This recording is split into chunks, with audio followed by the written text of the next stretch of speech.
Hey there, my name's Gemma. Yep, that's me there, having a bit of a tidy up. I'm a maker, living in Limerick City in Ireland. My greatest skill is starting a project and getting distracted with another idea before I actually finish a project. That's left me with quite a full crochet basket. There it is now. So yeah, I thought I'd work my way through it. See what forgotten projects are down the bottom. I'm not gonna lie to you, it's gonna get messy. I mean, if you're not someone that can cope with a lot of tangled yarn, then yeah, this video is not for you. Okay, it looks like I'm nearly ready to go. Get that camera stand up, Gemma. Beautiful work. All right, yeah, thumbs up. Let's do this. I'll talk to you later. So in the vein of sketchbook tours and studio tours, I thought I'd show you a look inside my crochet basket, which I might regret. I have no idea. I haven't prepped this. I don't know what's in here. Stuff I've been working on over the last few months. Yeah, we'll find out.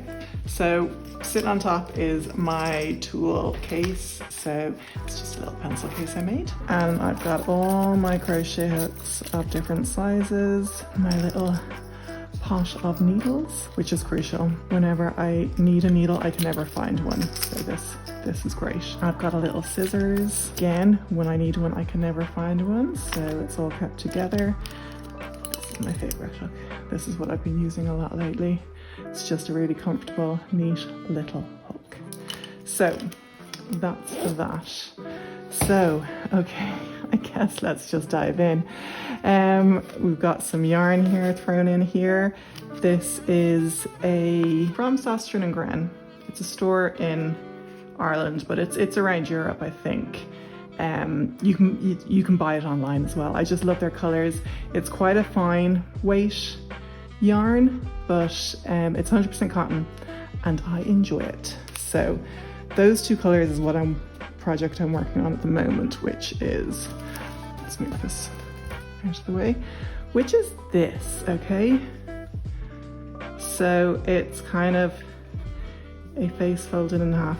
It's basically, the idea is a sunglass pouch. So I'm extending this up here so it'll fold down into a little case and obviously stitch up the bottom. So that's the current well, it's one of the current projects. Let's see, here's my face cloths. These I have been making to sell patterns. So I've got 2 of the faces. And this is all done in Mosaic crochet. This is what I mainly work on. Really simple crochet that is basically single crochet stitches and double crochet stitches, worked in 2 different colors to create a pattern. So that's my face cloth collection. And what's next? Okay, this is, oh no, I finished this one.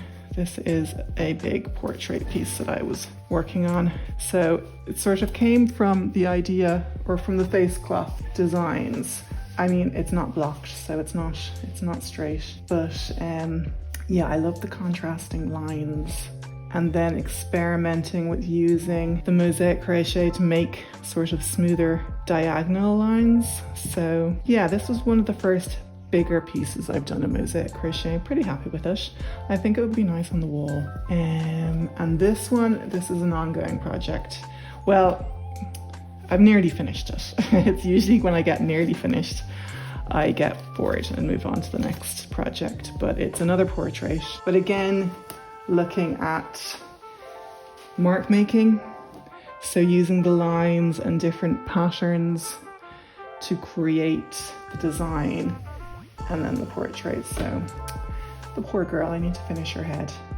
But once I've finished that sunglass pouch, I'll come back to this and get it all finished. Again, I guess another wall hanging, or you could, like a cushion cover for sure. That would look nice on the couch actually. Yes, that's what I might do. It's a good size for that. Okay, now we're getting a little bit more hectic inside of the basket.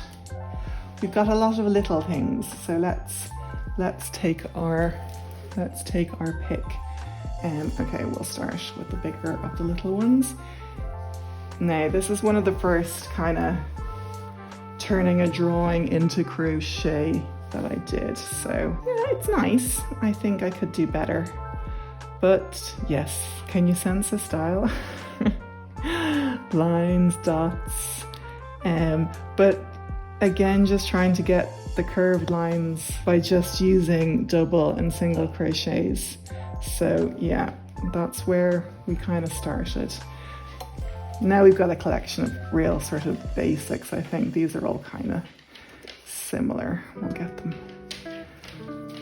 them all out. Yes, a lot of projects started. This was really when I was starting to figure out how to make patterns for mosaic crochet myself. So I'd say I probably started with this as a very simple pattern. You can use it in that kind of nice geometric style. So again, I was experimenting with not having these tassels, because when you do, I don't know if you're interested in this, when you do mosaic crochet, you do a row and then you cut the yarn and you start the next row with another color. So you go across and cut and cut. So you end up with these tails. Or I was trying to figure out how to get rid of that. So instead of doing that, you can work the tails into the stitches as you go. So into the start of the few stitches and into the end. Yeah, so geometric shapes, alphabet. Yes, I start, you can see there I've worked in the tails. So they're all loose on the back, so I can cut them off because they're worked into the stitches. I hope that makes sense anyway. So yeah, I started the alphabet. I've done A. So yeah, I think I might do a collection of letters. Yeah, I suppose 26, but that's going to be an ongoing project. Maybe I'll release the first couple of letters. Yeah, I'll get back to you on that one. Then, so yeah, I'll run through these. These are just playing, really. Just experimenting with what I could do in the different patterns. Because in a way you're kind of limited with mosaic crochet. You're kind of working with groups of 3 stitches at a time. There's no way I can just explain it to you like this, but I'll do more videos on it. So yeah, lots of faces. And if you know me, I couldn't help doing some little dogs. Oh, it's his ball. I was like, what's that? Where's the other? I have more dogs in there somewhere. There's another dog face. More faces. Obviously, I had to do this for Paddy's Day. That was a free pattern I put up for St. Patrick's Day. So they're my little single squares. Then I started playing around with doing double squares. They're not sewn together, they're worked across, so you're having to change color halfway through, which makes it a bit more complicated. But I got this design and I thought, what can you do with that? So I made a little tea and cake coaster. So that's for your cup of tea and that's for your cake or your biscuit. It's cute, I like it. So again, I must draw up a pattern for that and make a video, put it in the shop. So they're my little squares. I'm sure there's more in there somewhere. Look, yeah, more squares. What's this? Oh, cake. I don't know what I was doing there. I was trying to figure out how to do the writing. So little samples and how to do the steam of the coffee. Yeah, so always just trying out. I had the bright idea of actually just doing a little sample of how to do something before starting a whole square and trying to figure it out as I go. You gotta have your classic granny square. So I started making these. There's a few of them in there to make a new hot water bottle cover. So very much another work in progress. I have an old one that's really shabby that basically I would say it's 3x4 with a little neck for the hot water bottle. Yeah, I got started on it, but now I've done this design before with different yarn, and now I'm kind of like, why am I doing the same again? Why don't I come up with a different design? So they may end up homeless, but we'll see. I still like them. It's a nice color combination, so maybe I'll make it and give it to somebody. Who knows? Okay, delving into the mess. Let's get rid of the yarn. See, you can see the nice selection of colors. There, I suppose it's more nice tones that I like. Oh, things are getting knotted up in here. Yay, it's another dog. That's for my dog. So there she is now. Will I show you this? Let's just grab, I made so many of these. Yeah, just playing around with more that will just stay at the bottom of the crochet basket. I don't see me doing anything with them. Now this one I do love and I haven't finished. So it's not mosaic crochet, it's tapestry crochet. So you're changing the colors during the row. So you're switching between colors just as you go, as you come to the next color. So you won't be able to see it all, I don't think.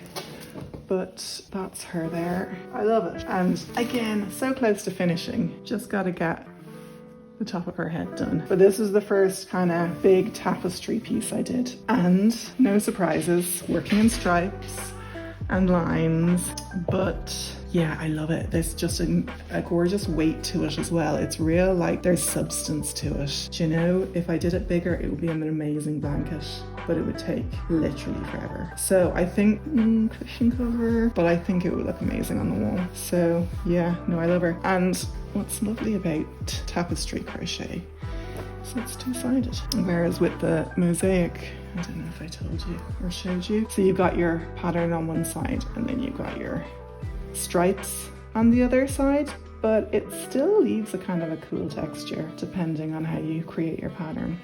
So yeah, so that's that one. So another project to finish. I know if you're a crocheter, you also have many projects to finish, so you understand some patterns that I've been working on.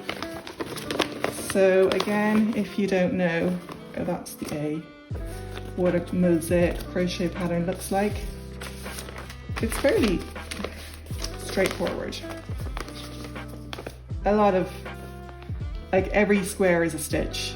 So every blank square is a single crochet and every X is a double crochet. And then there's a few little extra stitches to make those angles. But apart from that, it's very straightforward. Yeah, more little faces.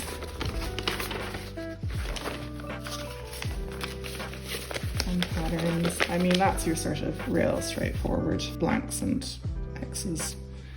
So that's a real beginner's pattern. That one, you can see on that one, I've been making a lot of corrections on it as I go. And then I realized it was probably better to do it on the computer and actually correct the actual pattern on the computer. This is another, oh God, what a tangle. Let's try and ignore that for now. I tried to start this gingham pattern. I really like it, but again, didn't know what I was doing it for. Had no plan for it. It's using tapestry techniques. So I'm carrying both colors with me as I go across. I like it. I should, and I will do something with it. Oh goodness. Oh, this, I had a great idea. I always have great intentions of making clothing, and then I realize how long it takes to actually crochet clothing. Especially, I can't do the same stitch over and over again. I get too bored. That's why the mosaic crochet suits me, because you're creating a pattern as you go. I mean, this is lovely, and that stitch is gorgeous. Don't remember what stitch it is, like a moss stitch or something. So this was kind of a raglan sleeve jumper that I had plans for, but I don't see me coming back to that. I'll reuse the yarn, but I think I'm never going to get around to making. And again, this was another jumper that I've been slowly taking apart because it never went anywhere. It was, I think that must have been it. No, that doesn't make sense. I don't, oh, it would have been that. So that's the front, the neck and the front. I saw it on someone on TV and thought, ooh, that looks like crochet and that looks like something I can copy. And I could, but yeah, get too distracted too easily. This is the start of a beanie hat that I started, didn't finish, but I love this color. So it's now the summer, so I don't need it. But I think I will come back to this in the autumn because it's such a nice colour. It's a really easy pattern. I got, who is it? Cheyenne on YouTube. I'll add a link because she had a really easy tutorial for it. Yeah, definitely worth checking out. Okay, so then we've got our tangled yarn that I will go into sit here now and actually unravel because that's just very bad form, isn't it? A square I started. Another square, some makeup pads that I didn't make these, I bought these, but in fairness, so easy to make. I think I might actually try and make some just in a more interesting color. Yeah, so they're in there for just a bit of inspiration. Another square started, and that's it. That's all I've got for you. Yeah, I hope you enjoyed that. I hope I'm not the only one that has a mess of stuff in their crochet basket. And yeah, I'm gonna try and do more videos on the actual process of crocheting, but I thought it'd be fun to just dive into the crochet basket and share it with you. I mean, saying this, I have an even bigger crochet basket full of much older projects that we can go through at some point as well. I have no idea what's in there, so yeah, stay tuned for that at some point. Okay, I'm gonna go. You can now watch me tidying it up. Bye. And that is the end of that. So thanks for joining me for my crochet basket tour. Please let me know that I'm not alone in having a very messy crochet basket, and let me know about the projects you have yet to complete. If you enjoyed it, please like it. If you really enjoyed it, you can subscribe, and I will be back again for more videos about the things I make and how I make them. Okay then, bye.